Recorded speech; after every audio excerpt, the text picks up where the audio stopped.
Okay, in this tutorial, we're going to go through the steps of how you can enhance your learning with Google's NotebookLM tool. Google's NotebookLM, that's an AI tool for students and faculty. You're able to input PowerPoint slides, articles, and other resources, and the output includes things like a study guide, quiz questions, summary document, and even an audio overview, all of which can be very useful in supporting your learning.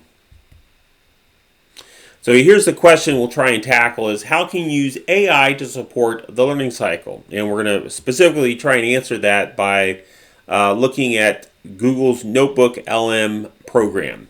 So we're really asking, how can you use that program to support pre-class preparation, what you can do to prepare for class, in-class engagement when you're in class, taking notes, being engaged, asking questions, in those daily post-class study sessions. How can you use this AI tool, similar to others, to support your learning? Okay, so here I am at the NotebookLM, Google's NotebookLM website, and have this create option. Oh, another note here is what's helpful is to be logged into your Google account. So I'm logged into my Google account here.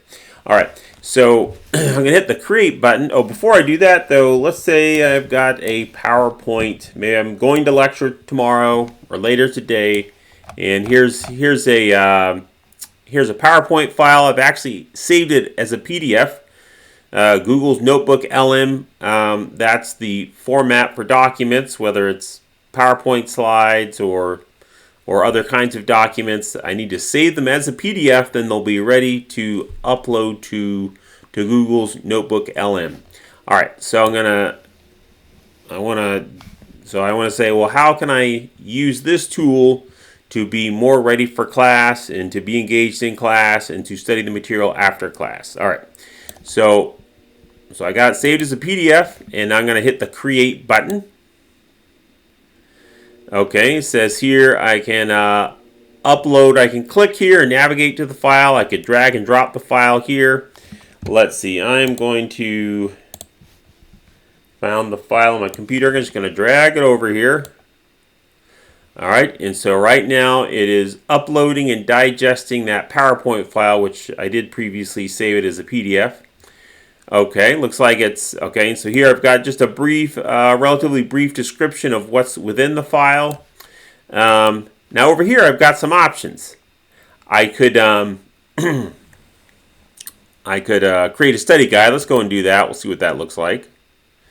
Okay, so depending on how many slides are in the file, it could take a little bit longer to create. Okay, so there we go. We got this study guide. Let's see what that is. I'm going to click here. Okay, I've got these, looks like these are practice questions. I have an answer key down here. So, okay, it has some additional essay questions that I could practice with. There's a glossary of key terms down below as well. So again, we got practice terms, we have practice questions. We've got a glossary of key terms, which I can use to study the material. Let's see if I go back here, go back to the studio. And I'm going to go over here. It says I can create this briefing document. I'll click here.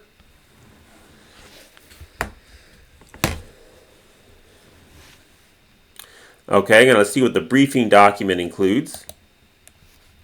All right, it says, okay, so I look here. Basically, it attempts to create an outline of the material. So one option is I could copy and paste this to a Microsoft Word document. I've got a pretty good start to an outline of the material that's going to be covered in the during lecture. And what some people might do is they might take notes during lecture and then use those notes to further fill out this outline that's been started here.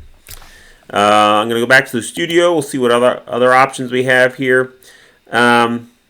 Another option is this deep dive conversation. If I hit the generate button here, it's going to create an audio file, which, and if I listen to the audio, it's going to be two people discussing the content of the presentation.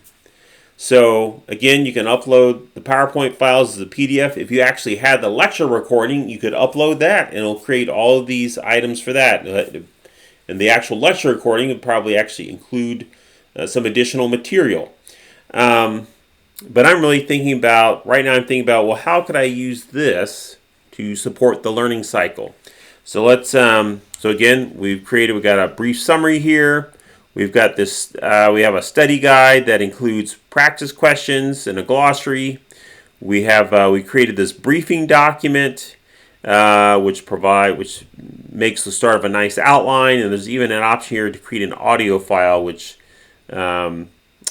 creates a discussion I could listen to, maybe while I'm driving in the car, perhaps. Okay, so let's so that's a quick overview of the Google's NotebookLM tool. So now if I go back here, so we're trying to answer this question is how can you use AI to support the learning cycle? So here's at least a partial response for us to help us start thinking about this. So particularly thinking about the Google NotebookLM tool. In terms of pre-class preparation, you could create a summary from the lecture PowerPoint and read it before class.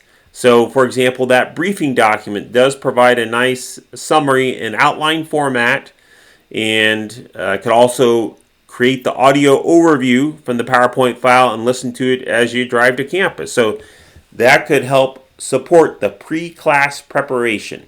Okay, so much of learning depends on information that we've already know or have been exposed to or are familiar with. So even if we give ourselves even just a brief preview, if we introduce ourselves to the information before class starts, that's going to enhance learning. That's going to help us less likely to be overwhelmed during class, and more likely to be able to stay engaged. In-class engagement. One option, and maybe you'll think of others, you can use that summary document. I think they call it a briefing document that you created, and use that as the start of your notes and add to it during the lecture. So you could even have a jump start on capturing notes during lecture and simply add to that outline that NotebookLM quickly creates for you.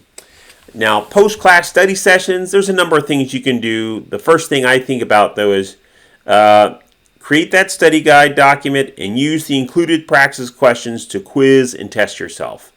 Getting ready for assessments, so much of success on assessments relies on our ability to practice recalling information, okay? Doing retrieval practice, and those practice questions are a very good start in doing that process and doing that preparation. So question is, how can artificial intelligence, how can AI support the learning cycle? Well, this is just really almost just the tip of the iceberg in terms of how you can use some AI to support your learning cycle. If you think of other ways, you can send me some feedback and let me know what other ways you might use this tool and other AI tools to support the learning cycle and to support your learning and your success with your studies.